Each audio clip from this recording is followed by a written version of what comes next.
Apocalipse capítulo 9. A quinta trombeta.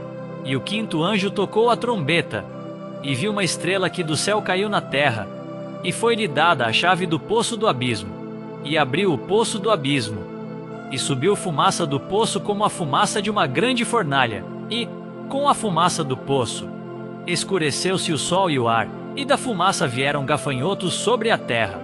E foi-lhes dado poder como o poder que tem os escorpiões da terra.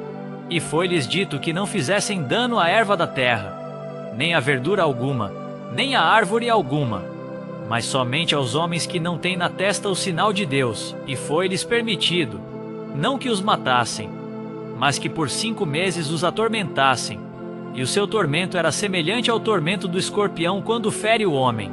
E naqueles dias os homens buscarão a morte e não a acharão, e desejarão morrer, e a morte fugirá deles.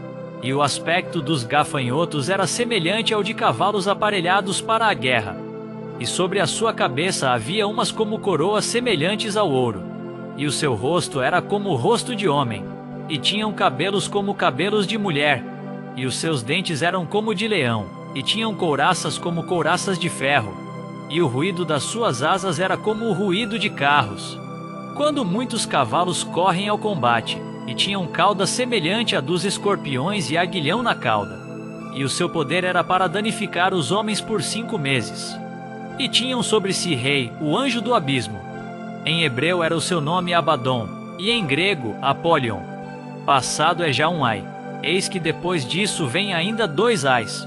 A sexta trombeta. E tocou o sexto anjo a trombeta. E ouvi uma voz que vinha das 4 pontas do altar de ouro que estava diante de Deus, a qual dizia ao sexto anjo, que tinha a trombeta: solta os 4 anjos que estão presos junto ao grande rio Eufrates. E foram soltos os 4 anjos que estavam preparados para a hora, e dia, e mês e ano, a fim de matarem a terça parte dos homens. E o número dos exércitos dos cavaleiros era de 200 milhões. E ouvi o número deles.